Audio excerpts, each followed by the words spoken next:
Bonjour à tous.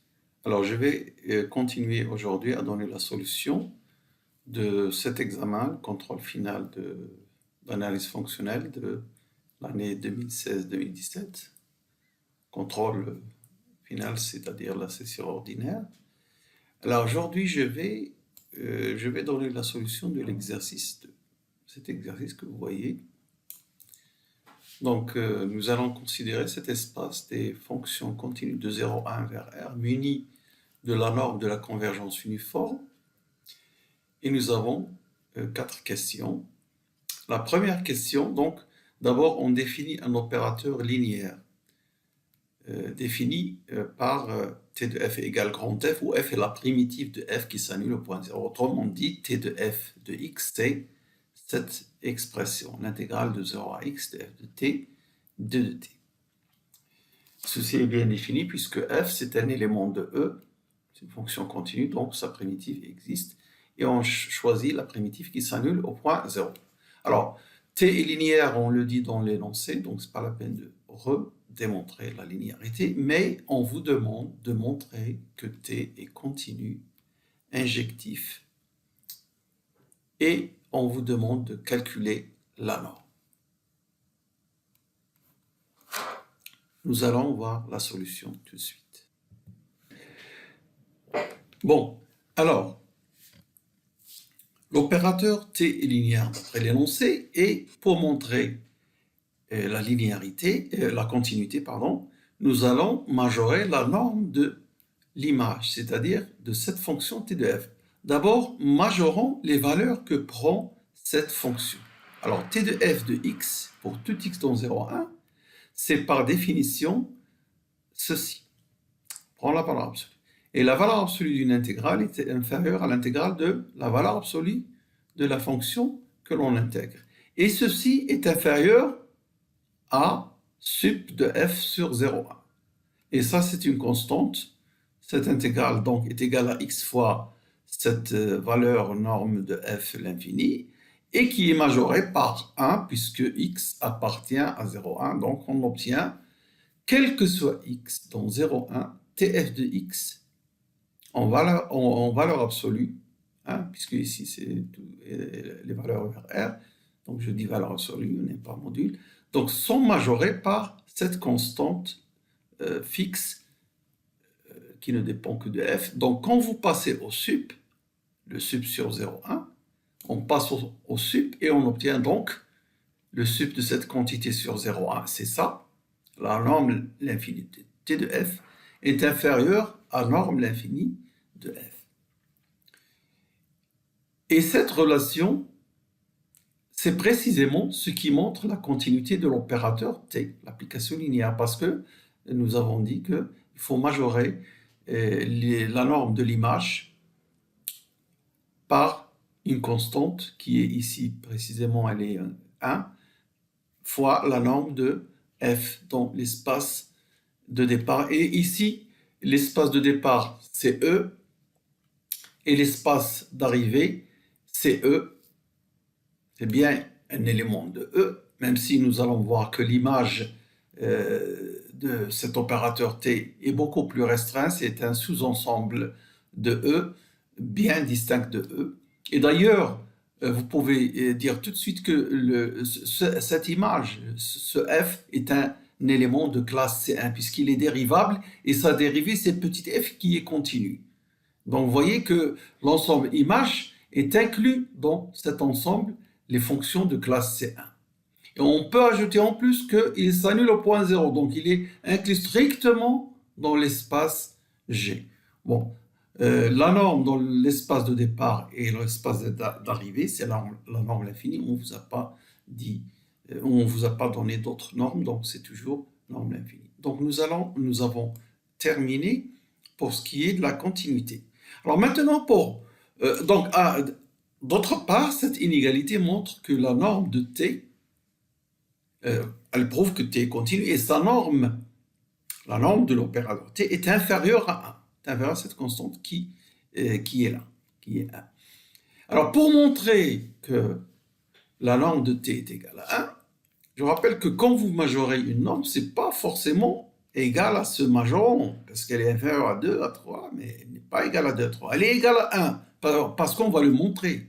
Alors pour le montrer, on prend généralement, cette fonction nous sert beaucoup. Cette fonction, c'est quoi? C'est la fonction constamment égale à 1 sur 0,1. Elle est bien continue, et sa norme, l'infini, c'est 1. Quand je calcule son image, donc l'image de TF0 appliquée à x, c'est l'intégrale de 0 à x de la fonction 1. Et c'est égal à x. Alors son sup, cette fonction, l'image, son sup, donc c'est 1, puisque c'est le sup de valeur absolue de x sur l'intervalle 0,1. Alors maintenant, utilisons la définition de la norme d'un opérateur. La norme de t, c'est le sup des normes des valeurs que prend sur la boule, sur la sphère unité, ou bien sur la boule unité fermée. Moi, je prends la sphère. Et donc, ceci est supérieur à t de f0, la norme de tf0. Pourquoi? Parce que f0 est un élément de la sphère unité. Voyez ça. Et ça, c'est précisément 1.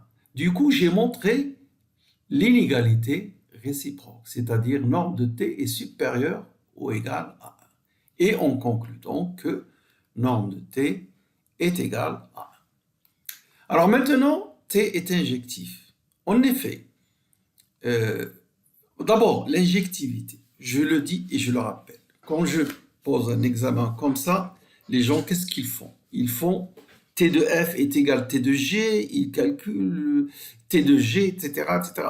Mais quand on a un opérateur linéaire, l'injectivité, c'est quoi? C'est t de f égale la fonction nulle implique f égale 0. C'est ça.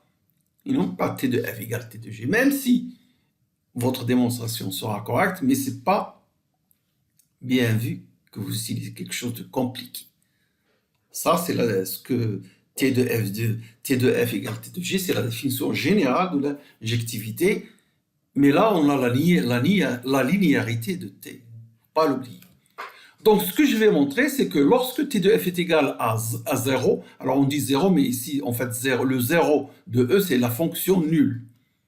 Si t de f égale la fonction nulle, ça veut dire que t de f de x, qui est cette expression, est égal à 0, quel que soit x dans 0,1. Eh bien, sur l'intervalle 0,1, je le prends ouvert, je dérive. Pourquoi? Parce que sur les extrémités, là, quand on dérive généralement sur des intervalles. Et pour les extrémités, la dérivée, on la calcule par le procédé du quotient que vous savez.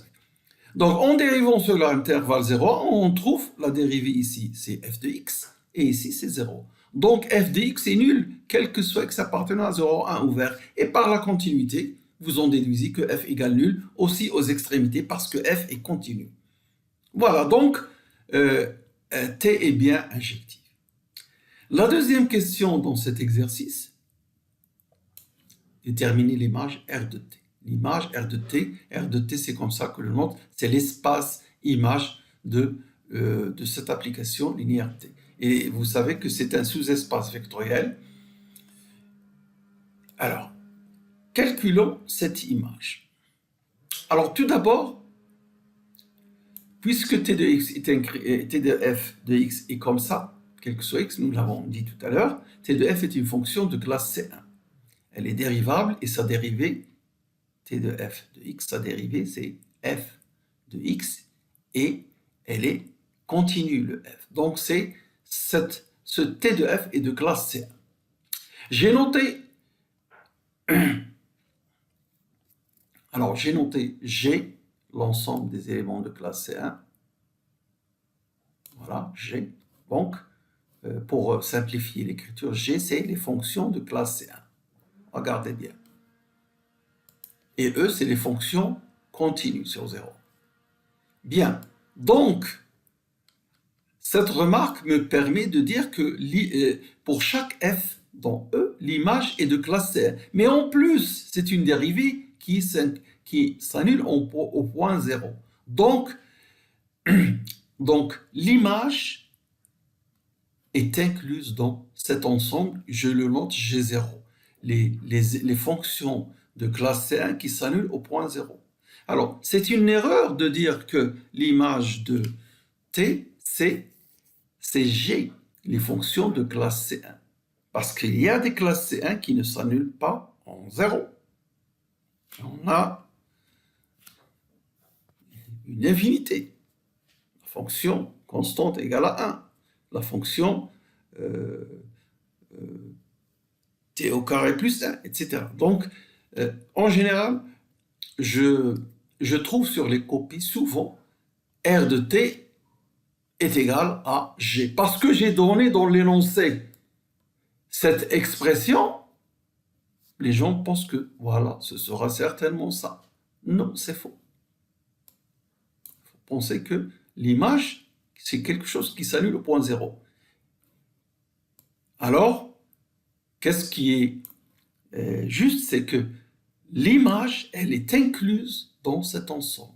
Les fonctions de classe 1 qui s'annulent au point zéro. Et ce G0 est inclus strictement, comme je viens de le démontrer par des exemples, dans G, l'espace des fonctions de classe C1. Alors, nous avons démontré juste l'inclusion. Alors, pour montrer la réciproque, il faut prendre un élément de G et montrer qu'il est une image d'un élément de E. Alors, précisément, soit G appartenant à G0. Alors, G est de classe C1. Pourquoi? Parce que, soit un élément de G0. Parce que j'ai défini G0 comme les fonctions de classe C1. Rappelez-vous, G, c'est l'ensemble des fonctions de classe C1 sur 0,1. Et il s'annule au point 0. Alors, comme il est de classe C1, je considère la dérivée de G, petit g. La dérivée d'une fonction de classe C1, c'est une fonction continue. Donc, c'est un élément de E. On peut calculer son image. Calculons son image en cherchant les valeurs qu'elle prend sur les éléments x de l'intervalle. Alors, t de g' appliqué à x, c'est l'intégrale de 0 à x g' de t d de t. Lorsque vous avez fait les premiers pas dans l'intégrale, on vous a dit que ceci est égal à la primitive de cette fonction qui est g de x, n'importe quelle primitive d'ailleurs, moins la valeur que prend ce g' au point, que prend une primitive en 0. La primitive au point x moins la primitive au point 0. Mais g, et au départ, il y a un élément de g0 avec 0 pour valeur au point 0. Donc ceci, c'est 0. Et donc égal g de x, quel que soit x appartenant à 0, 1.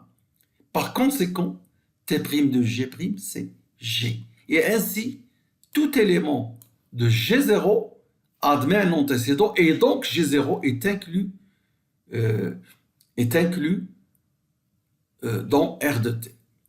Donc nous avons démontré que G0 est inclus dans R de t, et en conclusion, R de t c'est G0, et c'est donc les fonctions de classe C1 qui s'annulent au point 0. Alors cette question, malheureusement, je me rappelle que je n'ai pas obtenu beaucoup de réponses correctes, parce que souvent ils disent que c'est de classe C1, les fonctions R de t c'est de classe C1, mais ils oublient que... Et d'ailleurs, dans l'énoncé, je vais voir qu'est-ce que c'est. Alors, dans l'énoncé, on vous dit que t de f, c'est la primitive de f qui s'annule au point 0. C'est écrit. Alors, il faut en tirer conclusion. Voilà. Alors, maintenant, on vous dit déterminer explicitement l'opérateur t-1 de R de t vers E. Et quand on vous le dit, ça veut dire que t est bijectif. En effet, t est injectif, t est bijectif de E vers R de t. Et donc, pourquoi de E vers de t elle est bijectif? Parce que, d'abord, E vers R de t, ça veut dire qu'elle est surjective, et puisque t est injective, alors il y a une bijection. Et on a le droit de parler de t-1. Est-ce que cet opérateur est continu? Et il faut donner sa valeur. Bon, on va répondre à cette question. Du moment que t-1 est injectif et que nous avons vu que t de g' égale g, quel que soit l'élément de R de t, ça veut dire que t-1 de g est égal à g'. Il n'y a pas d'autre solution. S'il est dans R de T, G, il admet un antécédent. Et puisque c'est un injectif, l'antécédent est unique. Et nous avons vu que G' est un antécédent de petit g. Voilà, donc voilà l'expression explicite de témoin 1. Pardon. Alors, on considère maintenant, pour montrer la non-continuité, il suffit de montrer qu'il y a une suite qui tend vers l'élément neutre, l'application θ, l'élément 0 de R de T, mais son image ne tend pas vers 0.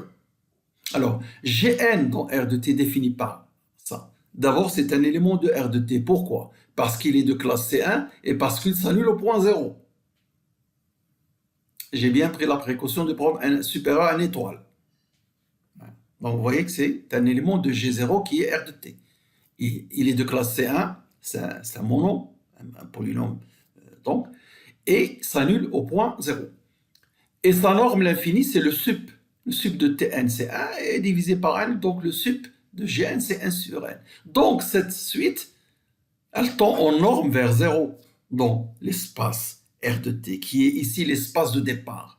Mais son image, c'est quoi l'image? L'image, c'est la dérivée. Quand vous faites la dérivée, vous trouvez n t-1 sur n. Donc, vous trouvez R G' de T, c'est T à la puissance n-1. Et son sup, c'est 1. Le sup de T à la puissance n-1 sur 0,1, c'est 1. Et donc, ceci ne tend pas vers 0. Gn tend vers 0 dans R de T. 0, c'est la fonction nulle, mais son image ne tend pas vers la fonction nulle puisque sa norme est constamment égale à 1. Ce qui prouve que T-1 n'est pas continu. Alors ici, cet exercice, je me rappelle que je l'ai fabriqué un petit peu de toutes pièces pour avoir une conclusion. Le théorème, la conclusion, que peut-on conclure? Le théorème de Banach, d'isomorphisme de Banach ne s'applique pas. Alors, que dit le théorème d'isomorphisme de Banach? Il dit, si E et F sont deux espaces de Banach et T est une application linéaire continue, bijective, alors T-1 est linéaire et continu. Dans notre cas, nous avons les hypothèses. E est un Banach, T est linéaire et continu, T est bijectif de E sur R de T, mais la conclusion, on n'a pas T-1 continu. Donc il y a quelque chose qui manque dans ces hypothèses, c'est l'espace. L'espace R de T n'est pas un Banach. Alors je rappelle, parce que ici, T-1 est une application de R de T vers E. Puisque T est une application bijective de E vers R de T, T-1 est une application de R de T vers E. Et on a tout l'espace de départ pour T d'un Banach. La linéarité et la continuité. La bijectivité, mais T-1 n'est pas continu. Donc, qu'est-ce que je peux conclure? Que R de T n'est pas un espace de Banach. R de T, cet espace G0 des fonctions de classe C1 qui s'annulent au point 0. Et nous avons eu l'occasion de démontrer également que G n'est pas un espace de Banach. Mais ça, cet exercice était différent un petit peu puisque notre conclusion, c'est que cet espace n'est pas un espace de Banach. Voilà, c'est tout pour aujourd'hui. Et donc, nous allons prochainement, donc dans quelques jours, corriger le dernier exercice qui nous reste dans cet examen. Alors, ce dernier exercice qui reste, c'est celui-ci. Je vous vais montrer l'énoncé. Voilà. C'est l'énoncé de l'exercice que je vais corriger la prochaine fois, Inch'Allah. Merci de votre attention. Au revoir.